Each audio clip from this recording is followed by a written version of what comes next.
Area 1, Goblin Bazaar. In this monstrous market live 40 goblins. Half of them are guards, and the other half are traders. The goblin boss and his retinue lurk in Area 1E. Area 1A, Bazaar Side Entrance. Trash and debris litter the floor. The walls are adorned with bas relief that once depicted dwarves carrying supplies. The dwarves' faces have been chipped away and replaced with cartoonish goblin heads drawn in charcoal. Banging noises can be heard to the north. The goblins in Area 1B are building a wooden stage there. Area 1B.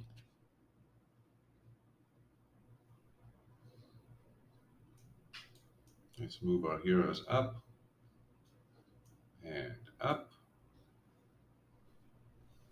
Auction Hall. The goblins are erecting a stage against the north wall of this 20-foot high chamber using wood stolen from elsewhere in Undermountain. Once the stage is complete, the goblins plan to auction slaves and other valuable merchandise here. The stage will be quite large when it's finished, but is still in the preliminary stages of assembly. A pile of wrecked wooden furniture lies in the area's northwest corner. 7 goblins are here. 3 of them are using stone hammers to pound rusty nails through decrepit wooden planks. The other 4 are clustered in the middle of the room, passing around a scroll on which someone has drawn a crude blueprint of a stage. If attacked, these goblins retreat to Area 1D. They otherwise pay no attention to strangers. The goblins carry a total of 27 copper pieces and 15 silver pieces. 1C. Gibbets and Gravy.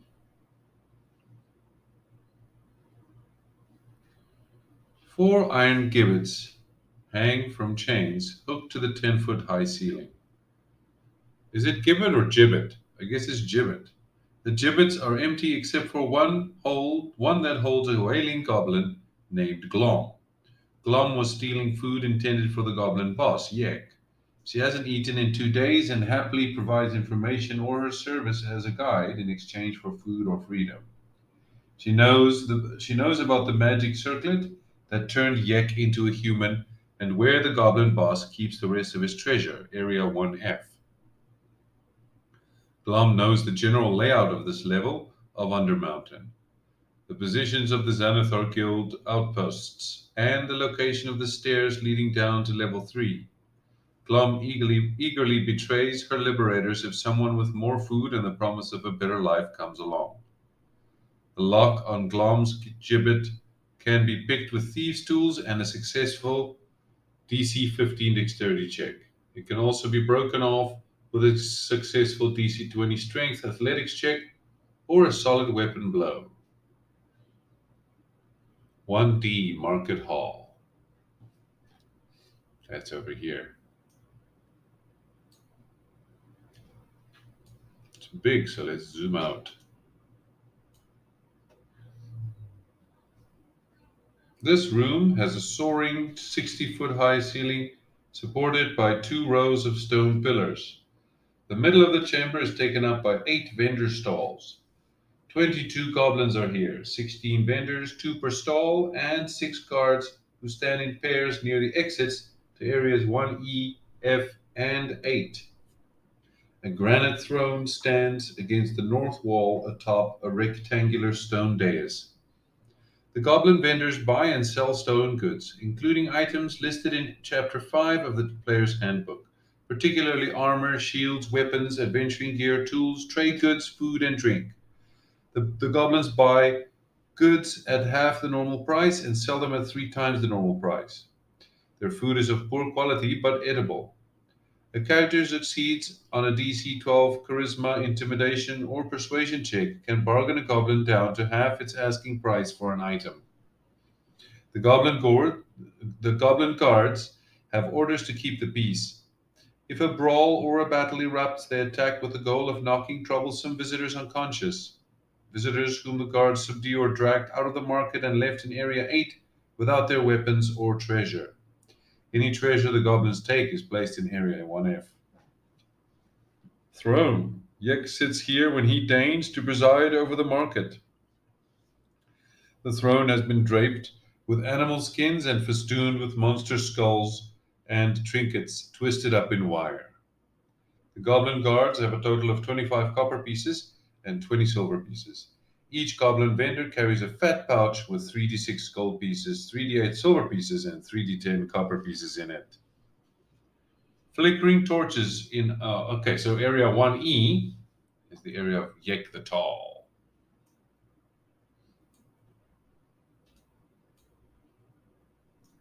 There's a portrait of Yek, and there's a portrait of Copperforge.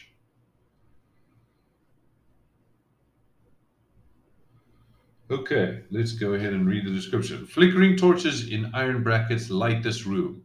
4 bugbears stand in the room's corners. A handsome man wearing a golden circlet on his brow, Yek the Tall, a goblin boss in altered form, reclines on a mound of cushions at the north end of the room, eating an apple. That's what he looks like, maybe. 10 goblins, Yek's toadies, lie about on moldy cushions around him. Chained to the south wall is a male dwarf clad in leather armor who has been gagged. He has copper orange hair, but his beard has been shaved off. The bugbears work for Yek because he pays them. A bugbear abandons Yek and returns home to Skullport if given a bribe of 5 gold pieces or more. If Yek orders the goblins into battle, they fight reluctantly. If half are killed or incapacitated, the rest flee. The goblins also run away if Yek is slain. Yek wears a gold circlet, see treasure below, that has transformed him into a beautiful adult male human. In this form, his size is medium. If the characters humble themselves before Yek and appeal to his vanity, they are treated fairly. If they attempt to steal from him or have harmed any of his surroundings, Yek sentences them, any of his underlings. Yek sentences them to death and orders his goblin toadies and the bugbears to attack. Yek joins the fray only in self-defense. If characters and Yek part company on peaceful terms, 3 of Yek's goblin toadies try to speak to the characters afterward, away from the goblin boss. They plead with the characters to end Yek's curse by stealing the circlet that has transformed the goblin boss into a human. They don't have a plan for doing so and are hoping the characters can devise one. The toadies can get all the other goblins out of the hall, but they have no control over Yek's bugbear bodyguards. The beardless dwarf is Copper Stoneforge, a member of the Fine Fellows of Daggerford adventuring party. His hatred for goblins increased tenfold when they chopped off his beard, and if he is set free, he tries to kill every one of them. As a reward for setting him free, Copper gives his liberators what he claims is an authentic map of the Sargoth level. Copper folded the map into a tiny package and tucked it between his butt cheeks to hide it from his captors. He doesn't realize the map is fake and utterly worthless. Copper is a shield dwarf scout with these changes. Copper is neutral evil. He has these racial traits. He speaks common and dwarfish. His walking speed is 25 feet. He has dark vision out to a range of 60 feet, advantage on saving throws against poison, and resistance to poison damage. He has no weapons. The goblins under Yek carry a total of 60 copper pieces and 25 silver pieces. Each bugbear carries a large pouch that contains 15 gold pieces. Yek's circlet is an uncommon magic item called the Circlet of Human Perfection. Only humanoids can attune to it. The circlet transforms its attuned wearer into an attractive human of average height and weight. The circlet chooses the physical characteristics of the form, such as age, gender, skin color, hair color, and voice. Except for size, the wearer's statistics and racial traits don't change, nor do items worn or carried by the wearer. Removing the circlet ends the effect. 1F. Yek's Treasure.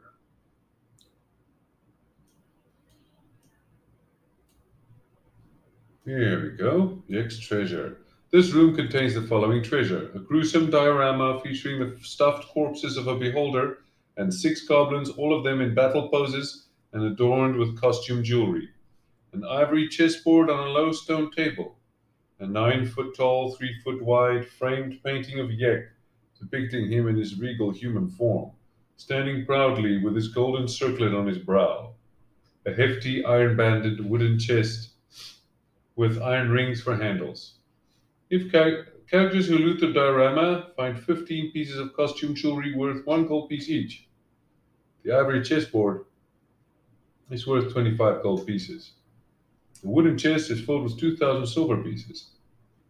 The painting of Yek has no real value, though a clever character can sell it for 50 gold pieces by convincing a naive buyer that the painting depicts a figure of historical importance. Doing so requires a successful DC 13 Charisma Deception check. Now, in the companion, we read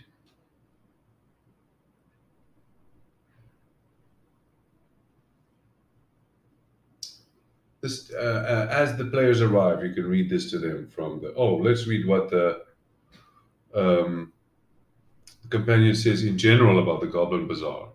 While by default 40 goblins are crammed into a handful of rooms, you can expand on the Goblin Bazaar, turning it into an entire village. Meager it may be, but it can still be a shard of civilization in these dark depths. And how often do adventurers get to assist goblins instead of murdering them? If the bazaar is expanded, it includes the following amenities that the adventurers are sure to appreciate. Okay, now between you and me, look at what I made here for the players. I made these extra areas for them to go to. And I made all of these places. I made the bathhouse. The Malarkan dwarves fashioned a chamber of stone basins and spigots that fill with steaming hot water drawn from unseen springs below. To bathe, the character must pay 1 silver piece per hour. At any time, there are 1d6 plus 1 male goblins leering at 1d4 female goblins. Then there's the inn. A chamber 40 feet by 30 feet has been renovated into an inn with bedrolls scavenged from dead adventurers' packs. The goblins charge 5 silver pieces per guest per night. The goblins spar in a nearby chamber using blunted weapons, dealing. Okay, so this is a fighter pit. The goblins spar in a nearby chamber using blunted weapons, dealing 1d4 bludgeoning damage on a hit, while others bet on the outcome. The room actually doesn't have a pit, but everyone is polite enough to ignore that fact. A sitting room, carved by the Malarkan dwarves, features cracked stone tables, shelves, and a bar stocked with whatever alcohol the goblins can scavenge. There is one cask from Garox's brewery that former adventurers rolled back to the bazaar and sold. The goblins happily tell anyone where to find more and promise 40 gold pieces per barrel. That's for our tavern over here. Okay, then for area. Okay, so as the players arrive, you can read the following to them. Where are our adventurers now? Ah, there we go. Okay.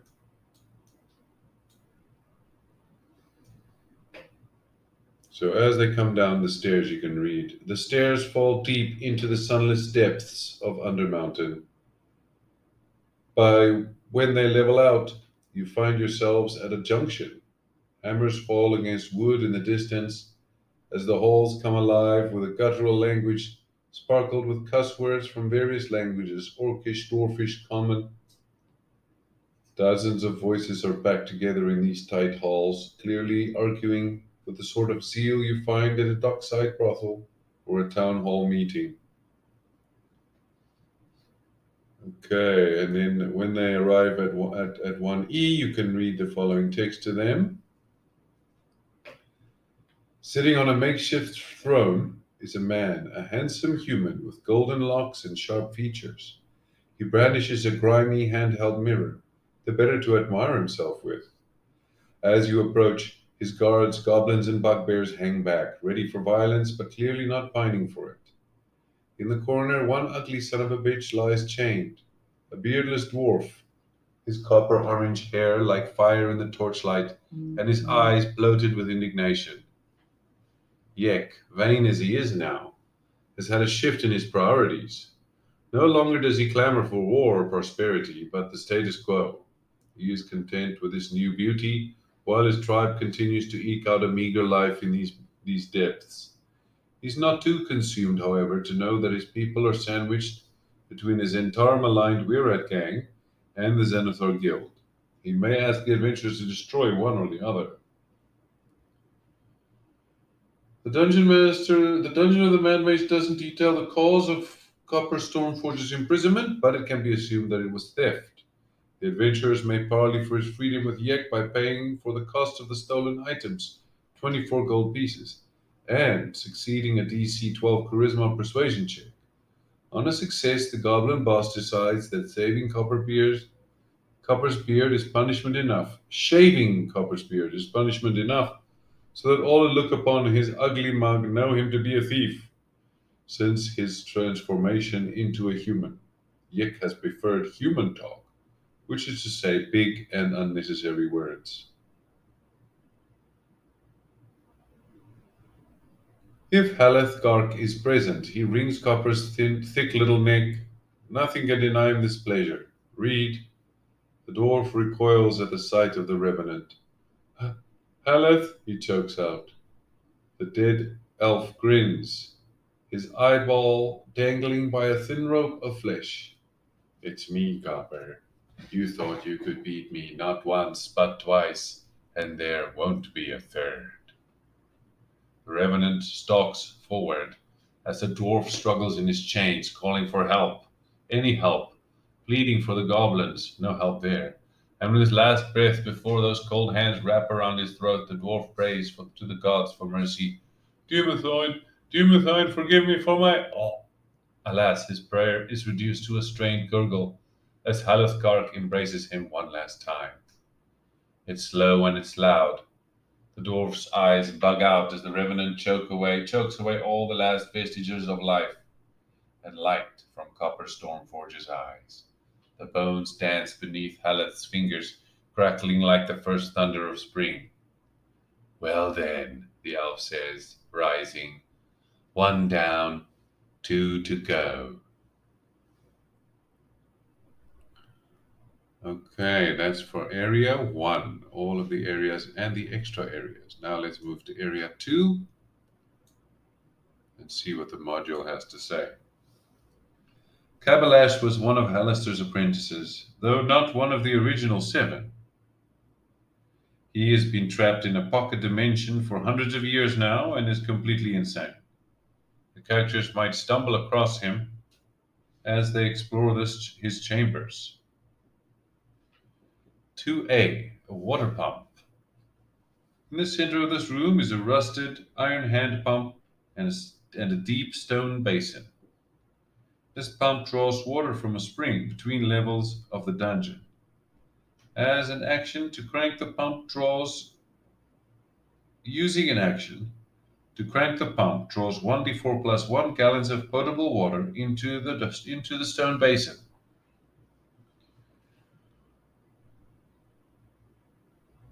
From area 2B, which is over here,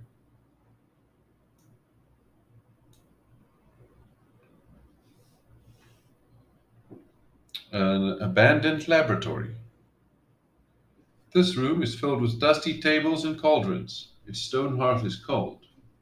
Piled atop the tables are alchemical tools and equipment, all of it ancient to the point of being unstable or unusable. Disturbing the laboratory in any way alerts the Spectre in Area 2C. 2C, Wizard's Kitchen. This decrepit kitchen contains an oven range, a washing basin, a hearth bearing a covered cookpot, and shelves full with pots, pans, and cooking oils.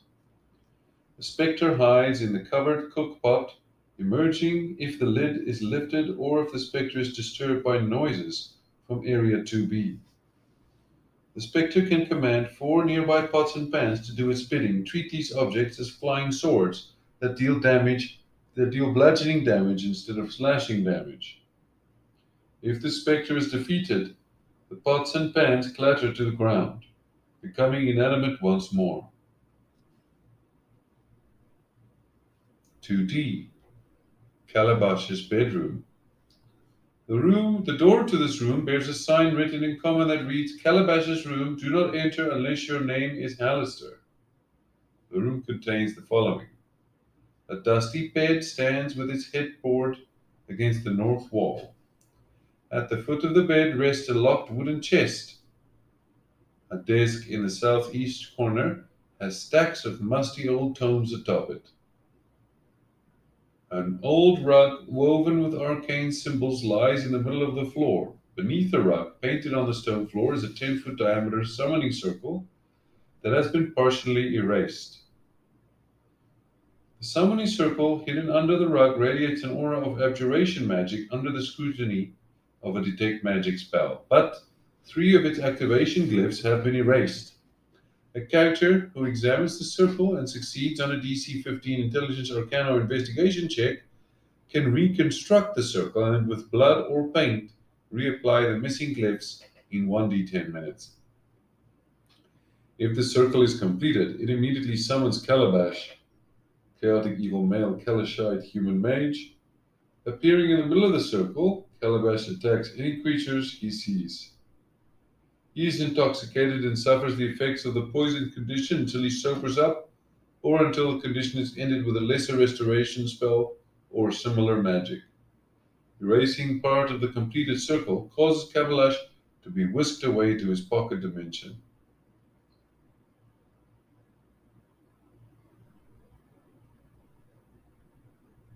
The only item of value Kalabash has is his spellbook, which contains all the spells he has prepared. He also carries around an empty wine flask.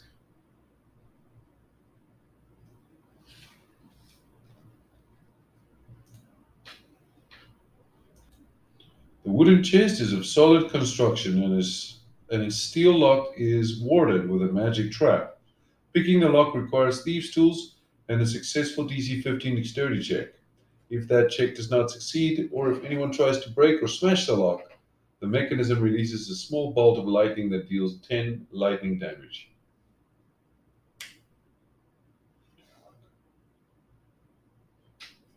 10 lightning damage to the creature tampering with it, no saving throw. The chest is empty except for a note that reads, Retirement Fund. Don't spend this on ale, Kalabash. The desk has 20 old books on it. Each book is blank and can be sold for 10 gold pieces. Now from the companion on areas 2A and B, we read the following. Here, the adventurers get their first glimpse into what sort of macabre fate awaits those that dare study under Halaster and fail to meet his standards.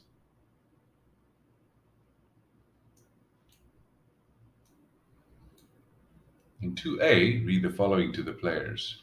Water trickles from a faucet, breaking what would otherwise be silence as it drips into a vast stone basin. Its hand pump is crusty with rust, and slumped over the basin's lid is a goblin's corpse. A bucket lies nearby, its water spilled. The goblin was sent by the bazaar to collect fresh water. Hearing the sounds of cookery and smelling delicate food, the goblin wandered into Area 2C, where it fell for Halaster's trap. The spectre in the kitchen woke and animated the pots and pans, which chased the poor goblin to Area 2A, bludgeoning him to death before returning to the kitchen. Close inspection of the goblin's corpse reveals several bruises over its body and a caved-in skull. The ingredient? Love. While the adventurers are here, a spell of Halaster's is in play. They can smell roasted meat and freshly baked bread, which gets their stomachs grumbling. This chamber, Area 2B, this chamber clearly an alchemical laboratory, is choked with dust. Grimy vials and alembics sit unused on rusted iron tables. Ingredients have rotted on the shelves and in their bottles. Can nothing be salvaged? Disturbing the equipment alerts the spectre in Area 2C. The risk may be worth the reward, however. Close, noisy inspection of the alchemical supplies reveals 3 potions of healing and a filter of love, whose true nature can easily be missed, leading to some goofy shenanigans. Wizard's Kitchen. As a variant, the kitchen can be under an illusion of the Mad Mages or the Spectres, making it look clean and fresh. Stew in the cook pot is irresistibly delectable. Only when a character takes an action to study the kitchen, making a DC 16 intelligence investigation check, can it discern the illusion. On a success, he can see how decrepit the kitchen truly is. Once the spectre is slain, the illusion shatters. 2D, Kabalash's bedroom. Kabalash has been driven insane by centuries of isolation. Yawn. Considering the following variant, replace Kalabash with an Alep from Mordekainen's Tome of Foes, the stat block of which has been provided in Appendix B. The pocket dimension Halaster confined Kabalash in was furnished with all the tools the mage would need to continue his research, undistracted from ale. But desperate to escape, Kabalash instead sought to blackmail the Black Mage. He sought out ancient lore that Halaster had protected with a curse. Learning this lore annihilated Kabalash's body, leaving only a wisp of his scorched spirit, which now seeks to end its torment by passing on that knowledge. A long and arduous campaign of maddened whispering, that is. What was the lore that Kavalash discovered? You have a few options to choose from. So long as the Mad Mage dies in Undermountain, he shall be reborn 1d10 later, and that he retains all his memories, afraid that someone of equal or greater power would put a stop to his rebirth cycle. Halaster cursed the secret. The knot in the weave drives all those that dwell in Undermountain to madness. An optional twist, as described in optional twist in level 23 of the companion, which you can add to your campaign. These twists range from the fact that the adventurers are stuck in a time loop and have already defeated Halaster to that the Mad Mage's Tower stands at the epicenter of time and space, and in multiple alternative universes, he has already battled and defeated the adventurers. Halaster's curse prevents Kabalash from explicitly telling any soul the secret, and he can only pass it on, as all Alebs do, by tormenting some poor mind into recording that lore. Unfortunately for him, the curse forces him to write only in a vast cipher, which takes 30 days of steady scribbling and a DC 22 intelligence investigation check to crack, after which Kabalash is freed from his torment. If Kabalash is released, the spirit visibly enters a rotted tome in this chamber, hoping that someone will pick it up. If they do, the spirit whispers to them ceaselessly, animating them to write and write and write.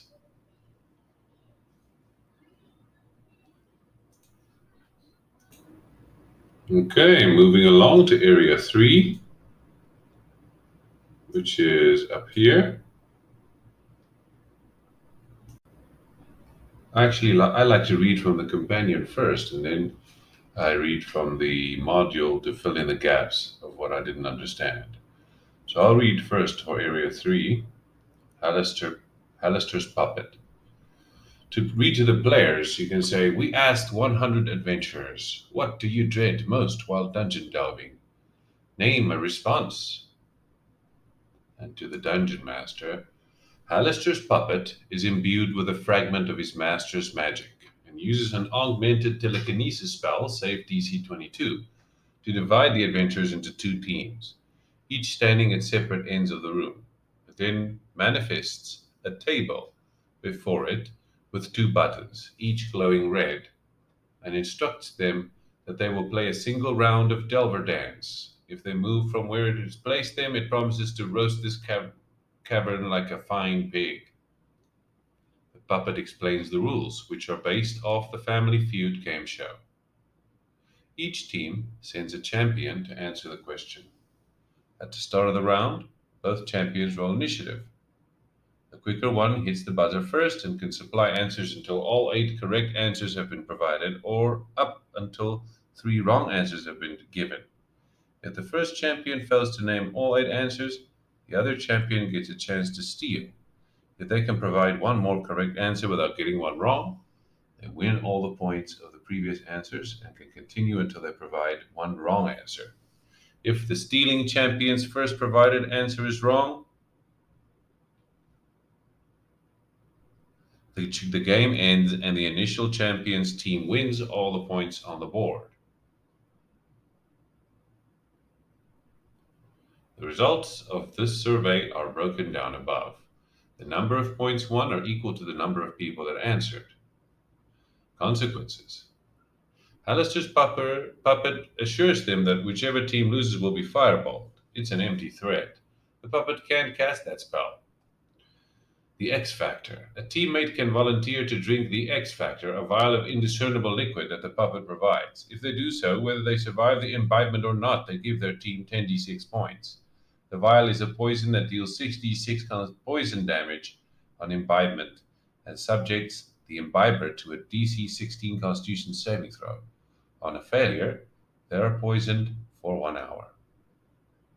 The winner of the game gets a handful of stickers, each displaying Halaster's visage with various expressions of disgust and mirth. Using the rules above, you can play more rounds with separate questions. Remember that the points must add up to 100. You can include another adventuring party here to face the players, such as the fine fellows of Daggerford or any of those provided in the Halaster's game supplement. Okay, now let's go see what it says in the original module. Both doors to this room are difficult to open because furniture inside has been piled against them. A successful DC 15 Strength Athletics check forces open either door. Apart from these crude barricades, the room contains the following: automaton, an animated life-sized puppet of Halaster Blackcloak is hard at work on an experiment. The puppet is made primarily of wood and canvas, with a shoddy grey cloak draped over its shoulders. Dozens of cloth eyes have been sewn into the cloak. The puppet looms over a stone table covered with dusty alchemical equipment and vials of various solid and liquid substances, but nothing valuable or dangerous. The puppet responds to any movement within 20 feet of it and threatens any creature that comes closer, shouting in Halaster's voice, "Terrible and painful magical death! Fireballs and lightning bolts, be gone!" It speaks and understands common, but voices nothing but empty threats and a desire to continue its work undisturbed. If asked what it's working on, it shouts "magic" and chuckles. A character who watches the puppet work and succeeds on a DC 10 Intelligence Arcana check ascertains that the puppet isn't doing anything other than mixing harmless substances while muttering gobbledygook. The puppet is a medium construct with AC 10, 8 hit points, a walking speed of 20 feet, immunity to poison and psychic damage, and ability scores of 10. It can't be charmed or frightened, and it is not subject to exhaustion. It speaks and understands common, has no attacks, and falls to pieces if reduced to 0 hit points or if a successful Dispel Magic DC 15 is cast on it. Hidden inside the puppet is a flask of alchemist's fire that shatters as the puppet falls to pieces, causing its remnants to catch fire. The breaking flask does no harm to nearby creatures. If the puppet is destroyed, Halaster's voice magically calls out, "Oh, now who will find the cure to filth fever?" before trailing off into silence. Okay, and then we go to area 4. We move the PCs. Oh, no. Okay, that's area 3. Moving on to area 4 here. Oh, it's abandoned camp. The Xanathar Guild had a base camp here, but it was forced to abandon the place after a run-in with the fine fellows of Daggerford. The room is strewn with rotten supplies and the remains of a fire pit. Three bugbear corpses and an intellect devourer's body are heaped in the northeast corner. Search the corpses. Searching the corpses reveals a scrap of parchment with the following phrase written on it in common: as many as there are stars in the sky. This is the passphrase to safely enter the Xanathar Guild outpost at Area 9. Okay, and then Area 5 is up here. There's a secret door. This dusty room is hidden behind a secret door, disguised to look like a plain section of wall. Embedded in the middle of the room's north wall, is a stone arch, its frame engraved with images of falling coins. The arch's keystone has a tiny slot in it. This is one of Halaster's magic gates. See gates, page 12. And its rules are as follows. Feeding a gold coin into the slot in the keystone causes the coin to disappear and the gate to open for 1 minute. Other coins placed in the slot disappear but don't open the gate. Characters must be 8th level or higher to pass through this gate. The first creature to pass through the gate triggers an Elder Rune. A creature that passes through the gate appears in Area 11C on level 4 in the closest unoccupied space next to the identical gate located there. Okay, Area 6, Music of the Dead.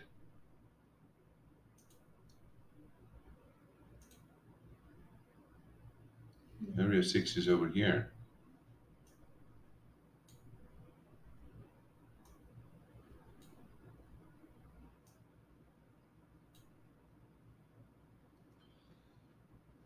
The hallway leading to this chamber is filled with the haunting sound of a harpsichord playing. The room contains the following. In the middle of the room is a harpsichord made entirely of bones, with human, dwarf, ogre, and halfling finger bones for keys. Somber music emanates from it. Carved into the north wall is a single measure of musical bones. They are faded and difficult to read. The bone harpsichord has been enchanted to play on its own stops when has been enchanted to play on its own, but stops when a living creature comes within 10 feet of it. A detect magic spell reveals an aura of conjuration magic around the harpsichord and a smaller aura of necromancy magic emanating from something inside it. Any character who has proficiency with a musical instrument can correctly play the displayed notes on the bone harpsichord. Any other character who tries to do so must make a DC 20 intelligence performance check. A successful check causes a decorative skull above the keys to fall away, revealing the treasure. See treasure below. On a failed check, the performer must make a DC 15 Constitution saving throw. If the saving throw fails, the performer takes 22 necrotic damage and the flesh of its hands is eaten away, leaving bleached white but functional skeletal hands. Hidden inside the harpsichord is a spell scroll of Raise Dead. Correctly playing the musical notes opens a hidden compartment that contains a scroll. Smashing or breaking open the harpsichord damages the scroll, rendering it useless. Then we have Area 7.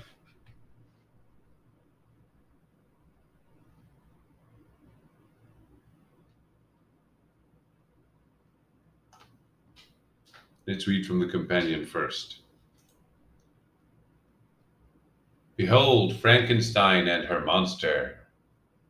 Log entries. This area requires a little changes, except one.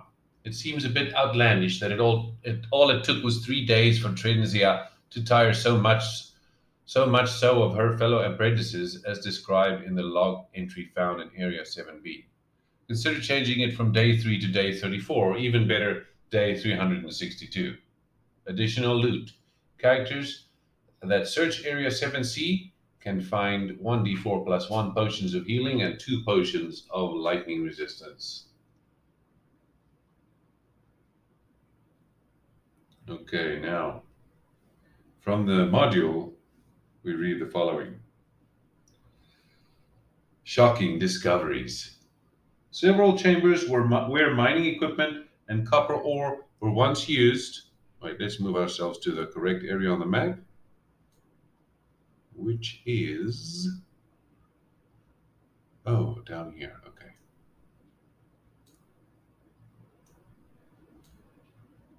Area 7A. Very nice. Okay.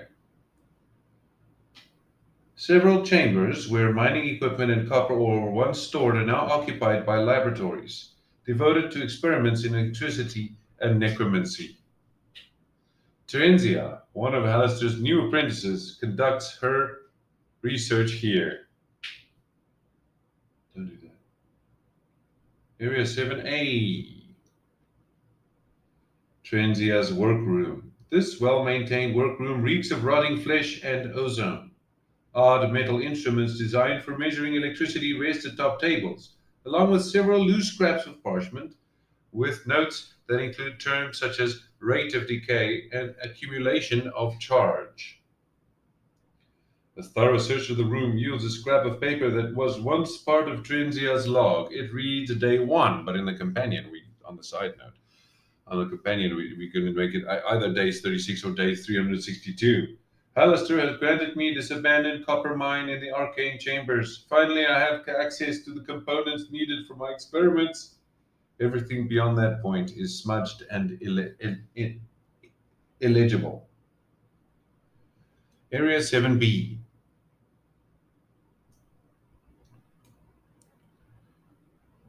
12 sealed wooden barrels, covered in dust, rest against the walls. 3 are empty, 3 contain fist-sized chunks of copper ore, 50 gold pieces worth of copper per barrel, and the remaining 6 each have 1 ghoul crammed inside. Disturbing any of these barrels causes all 6 ghouls to burst forth and attack. A hammock laden with blankets hangs from anchors in the north wall. A copper-plated door is set into the southeast corner,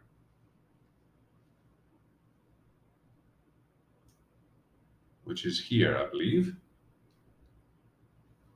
The copper-plated door is connected to the lightning grid in Area 7C. Unless the creatures in Area 7C have been destroyed, the door emits a soft hum when approached.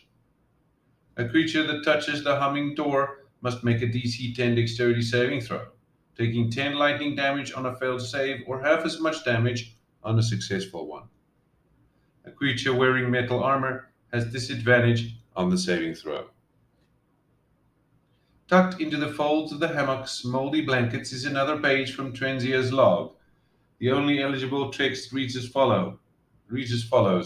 Day 395. I no longer trust the other apprentices. What they see as mysticism, I know to be science. I can't stand their incantations and their mutterings any longer. If any of them try to intrude on my laboratory again, they're in for a truly shocking surprise. Area 7C.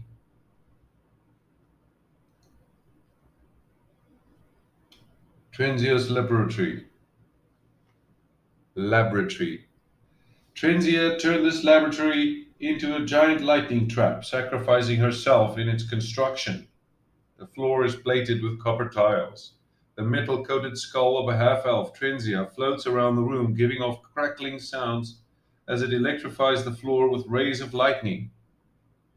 See Trenzia below. A flesh golem stands in the middle of the room amid destroyed tables, shards of broken glass, and rusty mining equipment. A 5-foot wide, 5-foot high chute in the southeast corner curves downward, descending 20 feet to Area 13A. The chute contains plenty of handholds and footholds. No ability check is required to descend it. Trenzia. After she was driven mad by her scientific and necromantic experiments, Trenzia convinced Halaster to transform her into a flame skull with these changes. The skull has resistance to fire damage and immunity to lightning damage. It has the lightning bolt spell prepared instead of fireball. Replace its fire ray attack option with a lightning ray attack option that deals lightning damage instead of fire damage. On each of its turns, the skull uses its action to electrify the copper-plated floor with its lightning rays. The floor remains electrified until the start of the skull's next turn. While the floor is electrified, any creature that steps onto the copper tiles or starts its turn in contact with them takes 10 lightning damage. Instead of taking damage, The flesh golem regains 10 hit points whenever it starts its turn on the electrified floor. If the skull is destroyed and later rejuvenates, see the Flame Skull's rejuvenation trait. It resumes electrifying the floor and defending the room, with or without the golem. The flesh golem has instructions to kill all intruders and never leave the room. It obeys these and the skull's other commands until it goes berserk. If the golem attacks Trenzia's skull in its berserk frenzy, the skull uses its next action to try to calm the golem. While attempting to calm the golem, the skull can electrify the floor. Area 7D, Mining Woes. That's down here. 3 ghasts hunker down behind the door leading into this room waiting to attack. The room contains the remains of a mining operation. Pickaxes and hammers litter the floor, as do gnawed bones, torn black robes, and rubber boots of a female half-elf wizard. Notably absent is the half-elf skull. The bones and clothing belong to Trenzia. Halaster fed her body to the ghasts. 7E.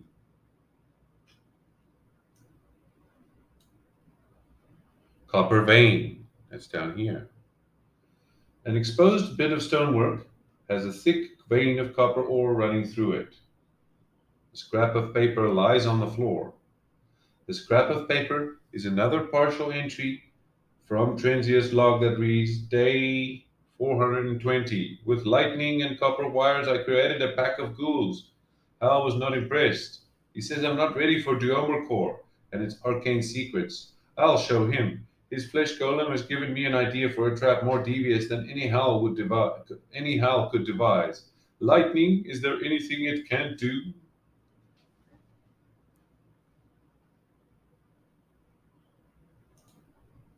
We hope you've enjoyed this video and found it useful.